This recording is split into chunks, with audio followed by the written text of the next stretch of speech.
So I wanted to start this progress video by investing some time into my house, and my reason for this lays with the magic spellbooks and how I swap between them.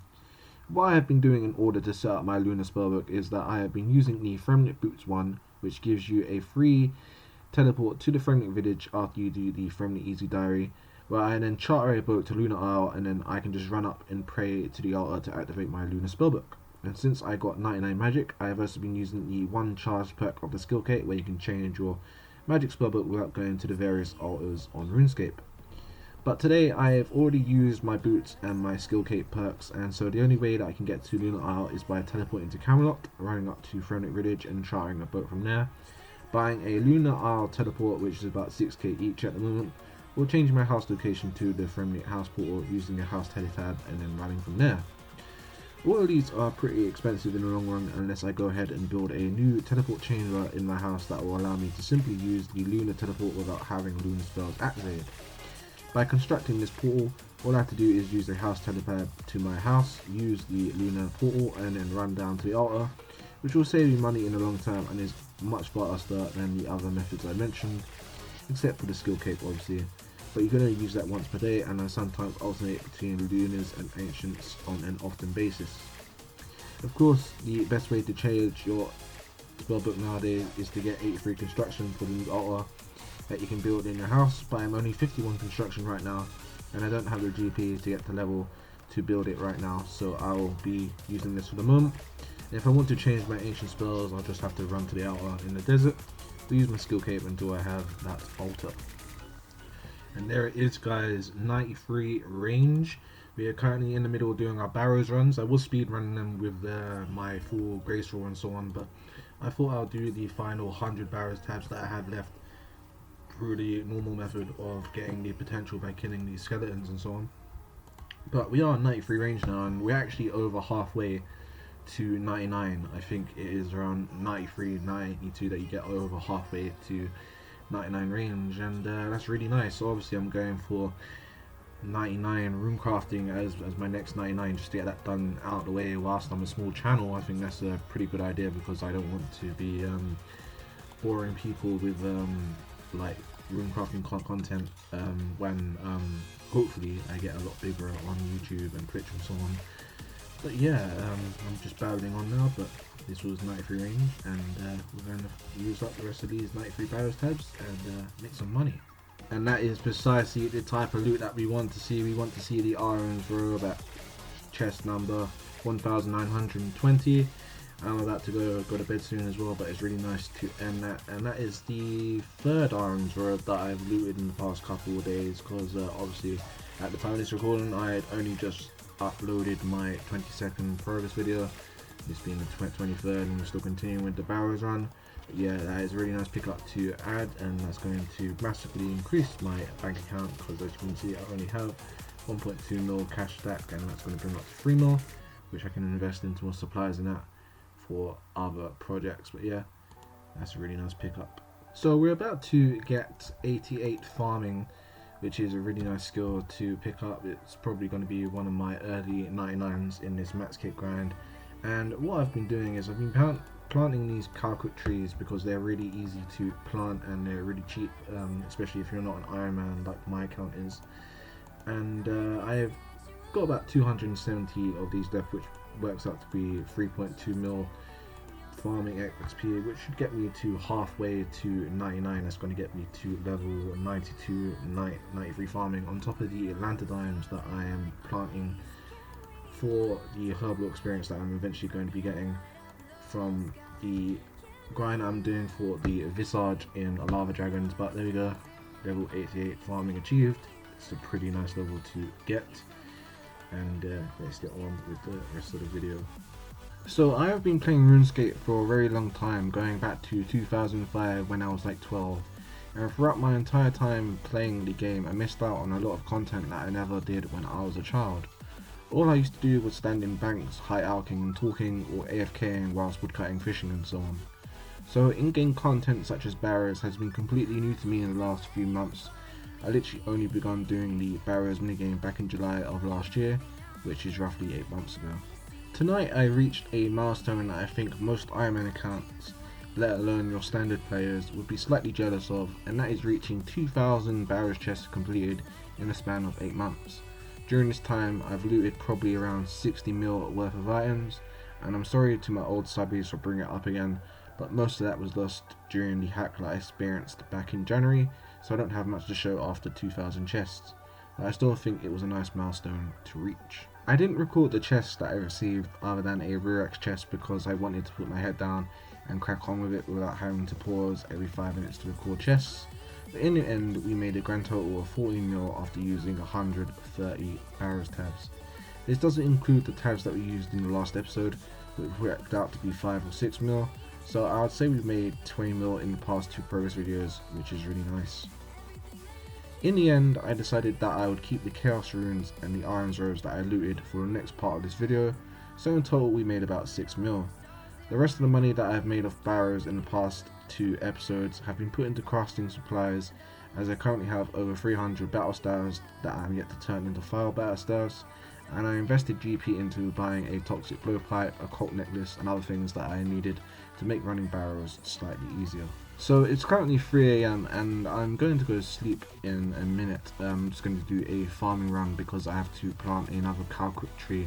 I'm aiming to at least plant 1 of those per day. I don't know if you can plant 2 per day, but at the moment I'm averaging 1 per day for the farming experience. But before I go to bed, I wanted to record this clip to show what I'm going to be doing. And I'm going to be buying a, where is it, Mystic Smoke. Yes, there it is. I'm going to be buying a Mystic Smoke Staff and a Tome of Fire. And this is because tomorrow I'm going to be moving on to my next grind. I've been grinding barrows out for the last 2 to 3 days to get down those 200 barrows tabs down to 1, which I completed today when I got my 2,000 milestone and 2,000 chests. And what I'm going to be doing is I'm going to be camping out steel dragons for steel bars, and this is part of my preparations for when I finish my rune crafting grind. I'm going to be moving on to Slayer because that's good content.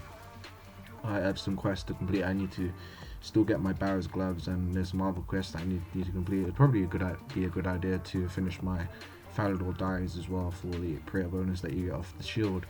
But the reason why I'm going to be grinding out these steel dragons is because I'm going to be planning to turn these steel bars that I'm farming from them steel dragons into cannonballs, and I'm also hopeful that with 25k casts of firebolts and roughly, so actually almost 26k, I will be able to hopefully get a Visage drop, or at least some really nice dragon drops, as well as the other drops that you get from steel dragons. And because I have the goal of trying to get a Visage, and if I can get a Visage from the steel dragons, then maybe I won't have to do the lava dragons anymore, even though that series is pretty fun to record when I get around to it. But I'm going to go and do this farm run before I go to sleep, and tomorrow we'll be moving on with our grind for steel dragons.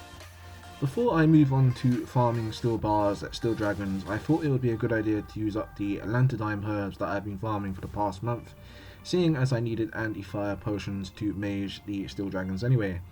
I'd like to say that I planned this all out because it would make me look like a competent player who plans this type of stuff out in days or weeks in advance, but trust me, this is just a coincidence that I had around 2.5k Lantidimes to turn into anti-fire potions for this particular grind. My original intention for these anti-fire potions that I am creating was to eventually use them with the lava dragon skills that I get from killing lava dragons in Deep Wilderness. I plan to get up to level 84 Herbal, which is the required level to make extended anti-fires, by creating the normal anti-fires that level, or to at least get me close enough to that level so I can quickly invest some GP into buying the rest of the experience I needed. So I don't think that I'm going to sell the anti-fire potions that I have created in this video, as I think keeping them would be a good long-term investment into my Herbal level. Oh, and by the way, the Amulet of Chemistry is crap. I didn't get any extra experience for creating 4 dose anti-fires with it. Its basic function is to create 4 doses and that's it. which is relatively pointless considering you can decant your 3-dose potions in the Grand Exchange. 77 herbal coming in, and we can now make stamina potions. That's a very nice pickup to achieve. We can now use Amadize with our super energy potions, but I'm getting tons of experience on doing these anti-fire potions. I think it was a really nice investment in time farming these Landidimes. I was averaging about 2 runs per day for the past month, and some of my herbs died. I mean, there was a point when I was doing rune crafting and I was keeping on an eye on my herbs using the geomancy spell on the lunar spellbook, but it was ruining my XP rates when I was rune crafting astral. So in the end, I was just quickly doing astral lunar teleports around the game to do my farming runs, and I was averaging about maybe 6, 7, 8 minutes tops per farming run, so it didn't take me a long time as long as I wasn't too worried about losing the herbs. But 77 herbal coming in, and I'm thinking that I have enough herbs left to get up to at least 78 herbal. Yeah, I should, because I'm getting 156 experience per anti-fire, and yeah, that's definitely enough experience to get to 78. So once we hit 78 herbal, we'll move on and get killing those steel dragons and get on with preparing for our Slayer grind. And there is 78 herbal. What can you create from 78 herbal? You can now make Zamrak brews and strong Butcher leaf potions. So I'm going to finish off these anti-fires. How many do we have left? Actually, let me check. We have 1k death, which is going to get me close to 79. I'm going to be close to raid 79, but I'm not going to be able to get the level. We'll get that another time, and then we'll move on to Steel Dragons. So I'm about ready to head over to Steel Dragon, but before we go there, I wanted to do 2 things. The first one is I wanted to change my house to Brimhaven so I can use the house port there, which will bring me closer to the entrance to the Brimhaven dungeon where the Steel Dragons are. And the second one was I wanted to change my gauntlets that you get from Family Feud. I forget the name of the quest, but you can change the gloves to the Chaos gauntlets, which will allow you to cast Firebolt a lot more higher. So if you look at the inventory I'm currently coming with, I have the highest amount of magic damage that you can get for Firebolt, because I'm using a Mystic Smoke Staff, which increases the hit by 10% of the normal spells, and then the Occult Necklace does basically the same thing. The Tome of Fire increases it by 50%, and then on top of that you got the Chaos Gauntlet. So I don't know how much I'll be hitting on Steel Dragons with Firebolt, because I'm not sure if all these magic accuracy and damage bonuses stack on top of each other, but I should be ripping through them quite easily. I'm planning to pray magic so I can use the Tome of Fire as well to protect me from the Dragon Breath with the anti-fire potion as well. So let's get on with this grind and let's start farming some Steel Dragon bars. So on top of the magic bonuses that I've acquired to cast Firebolt on Steel Dragons, I had a bit of a think of what else I could do to really maximize my damage and RNG. The first thing I did was construct a chapel and build an altar so that when I teleport to my house I can renew my prayer. I figured that when I am casting bolts on Steel Dragons I can have Mystic Might on during each trip, which should make my runs go even quicker. The second idea that I came up with to maximize my inventory space was, instead of bringing nature runes for alchemy, adamant and rune items that Steel Dragons drop, I'd swap them out for earth runes in my rune pouch. Since I am on the normal spellbook, I can simply teleport out without having an inventory space clogged up by house teletabs, allowing me to pick up more steel bars. So I've decided to end the video here because I feel like I covered enough progress in this video. Thank you for watching if you made it this far, and I'll see you in my next video.